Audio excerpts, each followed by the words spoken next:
Once upon a time, there was a Zen student who quoted an old Buddhist poem to his teacher, which says, "The voices of torrents are from one great tongue. The lines of the hills are the pure body of Buddha." "Isn't that right?" he said to the teacher. "It is," said the teacher, "but it's a pity to say so."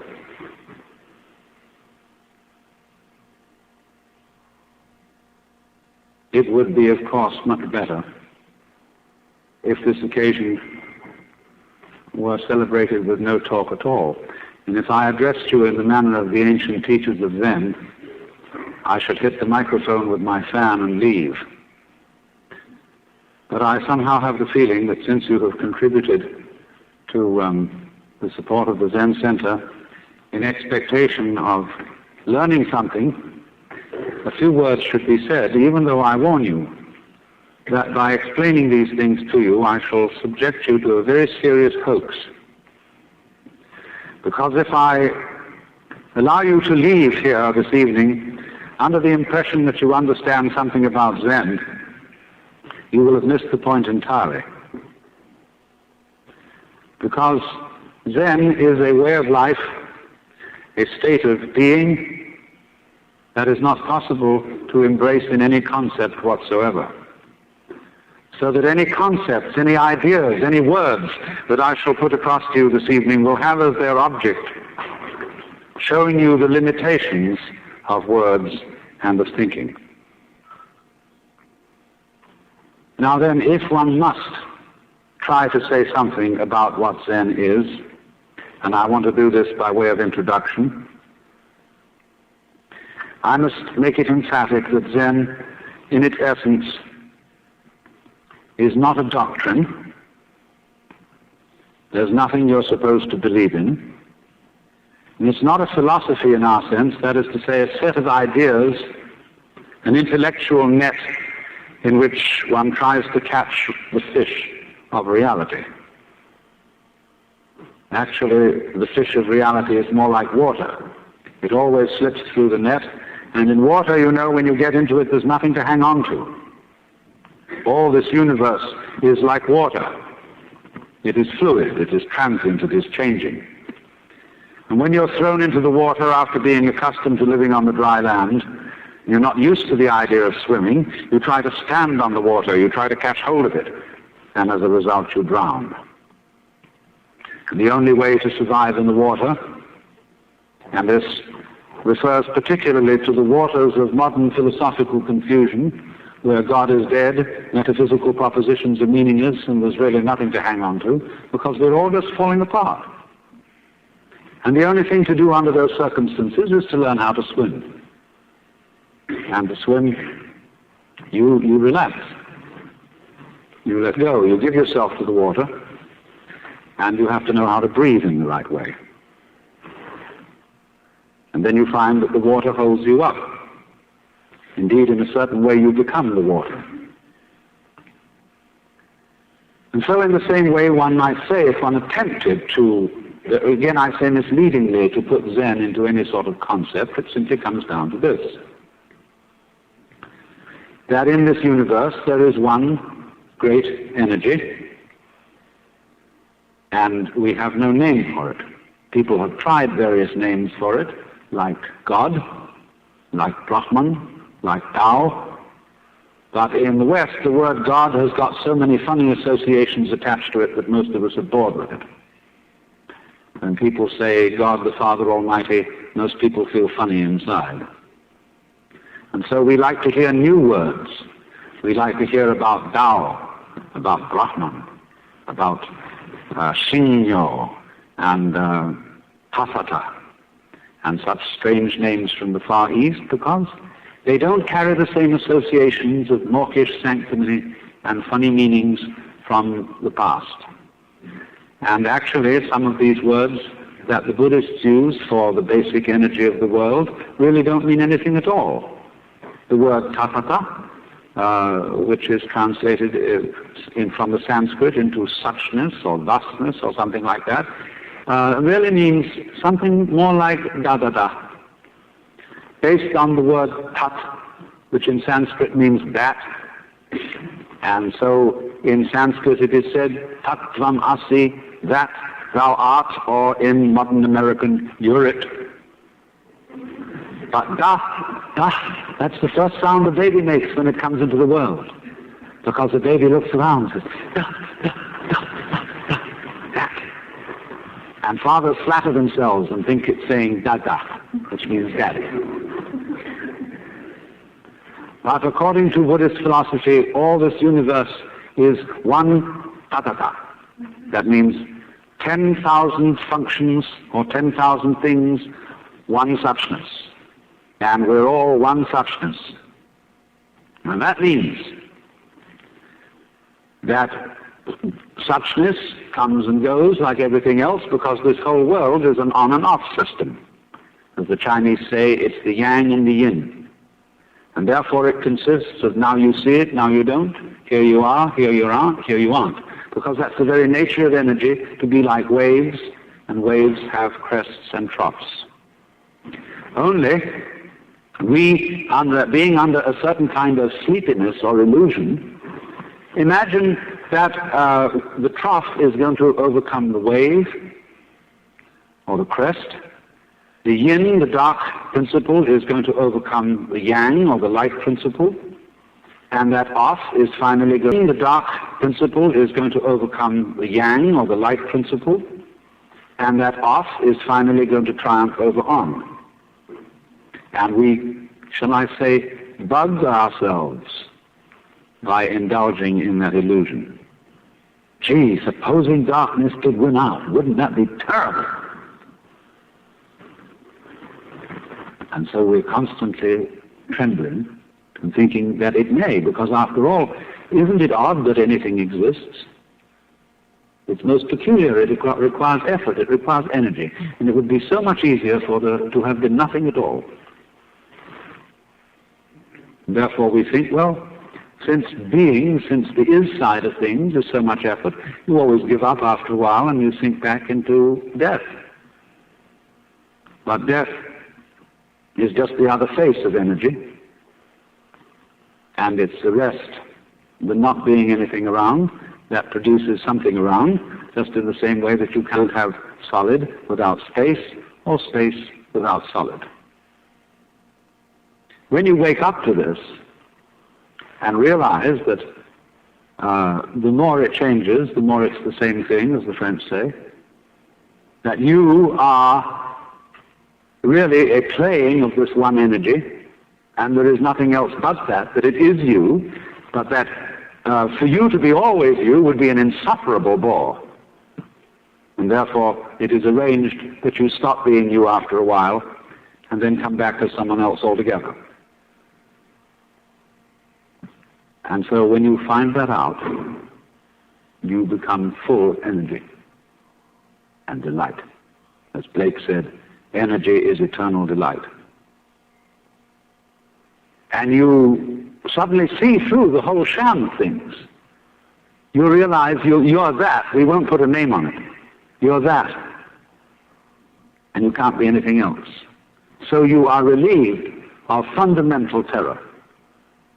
That doesn't mean that you're always going to be a great hero, that you won't jump when you hear it bang, that you won't worry occasionally, that you won't lose your temper. It means, though, that fundamentally, deep, deep down within you, you will be able to be human, not a stone Buddha. You know, in Zen, there is a difference made between a living Buddha and a stone Buddha. If you go up to a stone Buddha and you hit him hard on the head, nothing happens. You break your fist or your stick. But if you hit a living Buddha, he may say, ouch. And he may feel pain. Because if he didn't feel something, he wouldn't be a human being. Buddhas are human. They are not devas. They are not gods.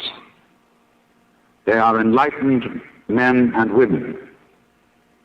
But the point is that they are not afraid to be human. They are not afraid to let themselves participate in the pains, difficulties, and struggles that naturally go with human existence. The only difference is, and it's almost an undetectable difference, it takes one to know one. As a Zen poem says, when two Zen masters meet each other on the street, they need no introduction.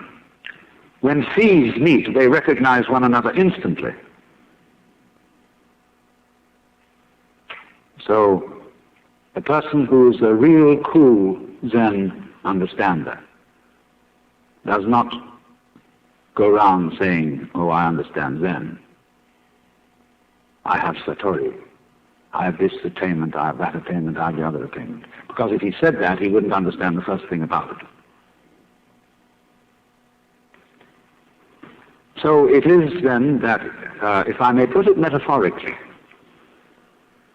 Zhuangzi said, the perfect man employs his mind as a mirror. It grasps nothing, it refuses nothing. It receives but does not keep. And another poem says of wild geese flying over a lake. The wild geese do not intend to cast their reflection, and the water has no mind to retain their image. In other words, this is to be put it very strictly into our modern idiom. This is to live without hang-ups. The word hang-up being an almost exact translation of the Japanese bonno and the Sanskrit klesha. Ordinarily translated worldly attachment. But oh, that sounds a little bit, you know what I mean, it sounds pious. And in Zen, things that sound pious are said to stink of Zen.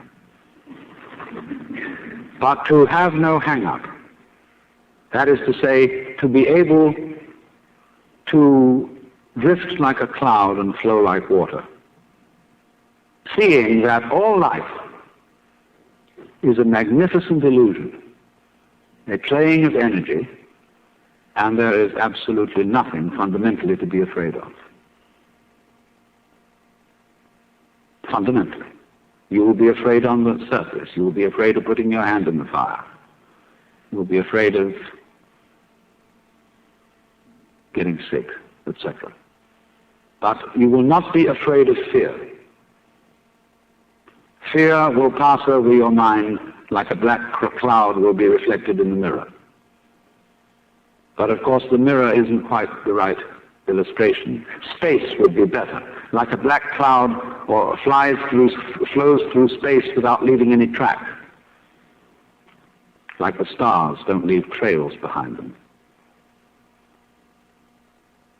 And so that fundamental that is called the void in Buddhism, the thing that, it doesn't mean void in the sense that it's void in the ordinary sense of emptiness.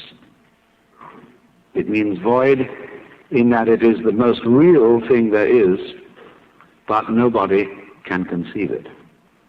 It's rather the same situation that you get between the speaker in a radio and all the various sounds which it produces.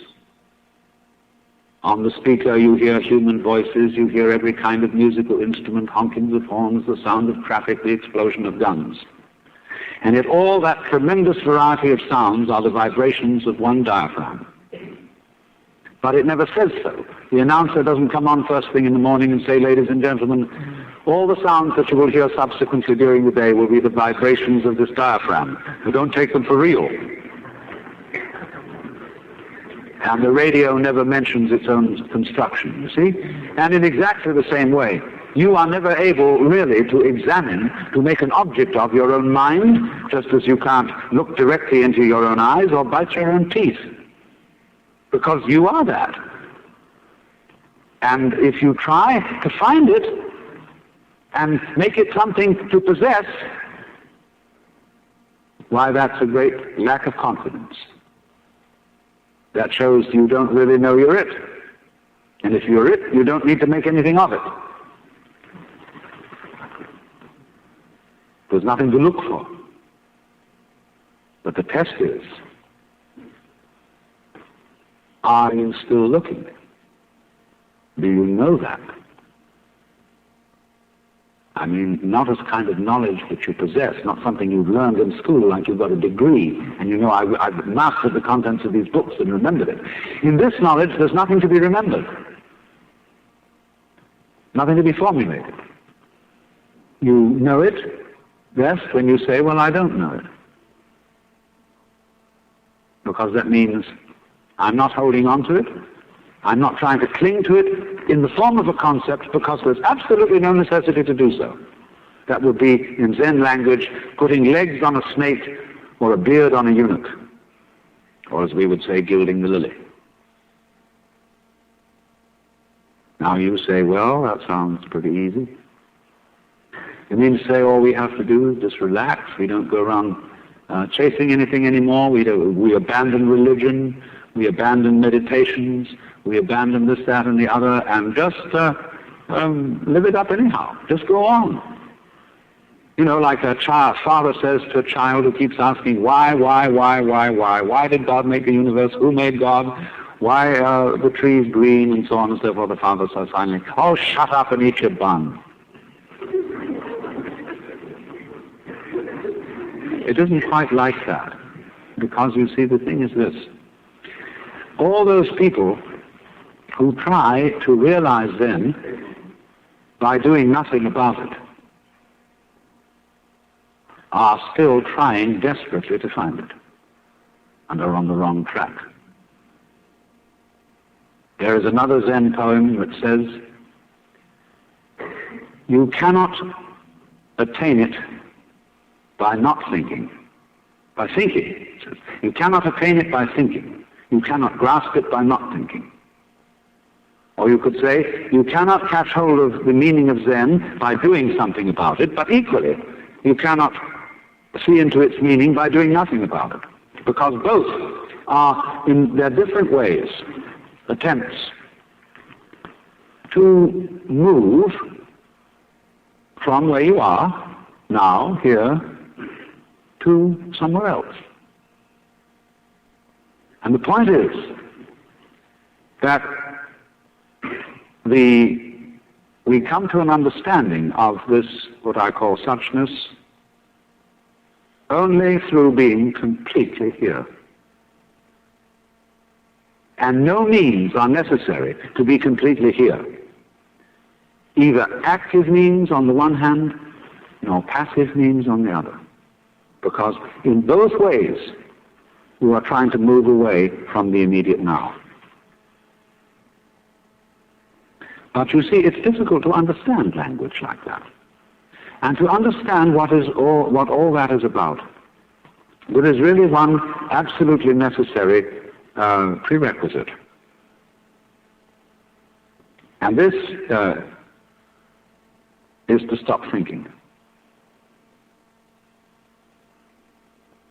Now, I am not saying this in the spirit of being an anti-intellectual, because I think a lot, talk a lot, write a lot of books, and am a sort of half-baked scholar.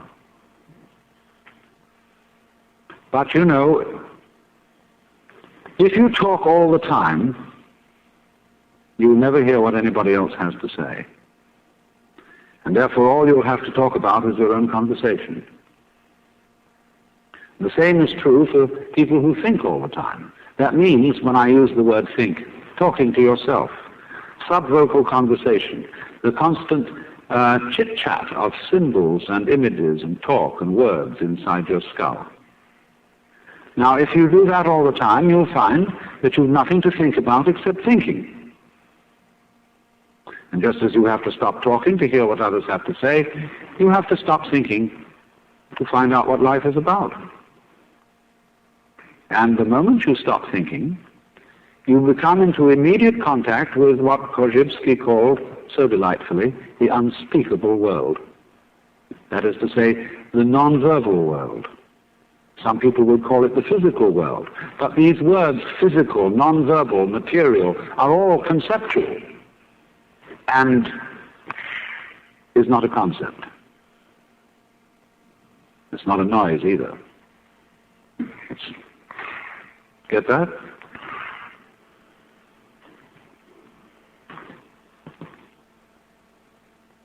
So when you are awake to that world, you suddenly find that all the so-called differences between self and other, life and death, pleasure and pain, are all conceptual, and they're not there. They don't exist at all in that world which is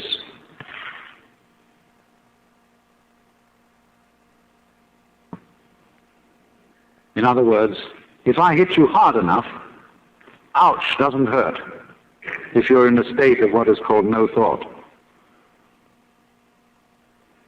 It just, there is certain experience, you see, but you don't call it hurt.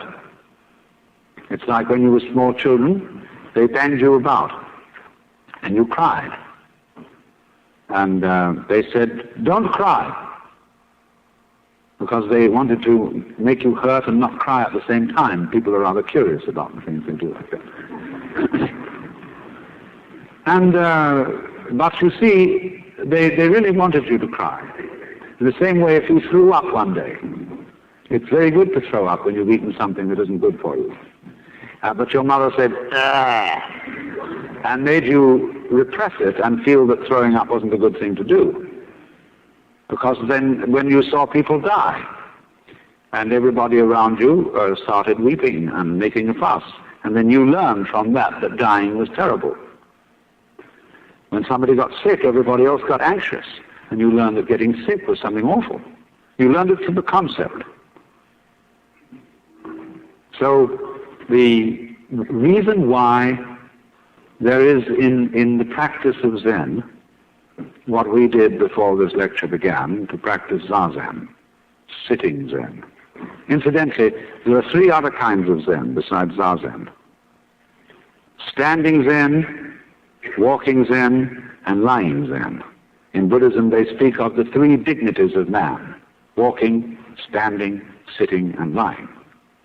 And when they say, when you sit, just sit. When you walk, just walk. But whatever you do, don't wobble.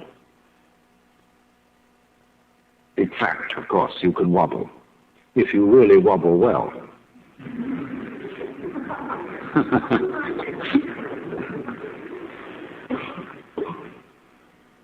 When the old master Hyakujo was asked what is Zen, he said, when hungry, eat, when tired, sleep. But they said, well, isn't that what everybody does? Aren't you just like ordinary people? Oh, he said, no, they don't do anything of the kind. When they're hungry, they don't just eat, they think of all sorts of things. When they're tired, they don't just sleep, but dream all sorts of dreams. I know the Jungians aren't like that. But there comes a time when you just dream yourself out, and no more dreams. You sleep deeply and breathe from your heels. Now, therefore, Zazen, or sitting Zen, is a very, very good thing in the Western world. We have been running around far too much. It's all right. We've been active, and our action has achieved a lot of good things. But as Aristotle pointed out long ago, and this is one of the good things about Aristotle, he said the goal of action is contemplation. In other words, busy, busy, busy, busy, busy. But what's it all about? Especially when people are busy because they think they're going somewhere, and they're going to get something and attain something. There's quite a good deal of point to action if you know you're not going anywhere. If you act like you dance, or like you sing, or play music, then you're really not going anywhere. You're just doing pure action.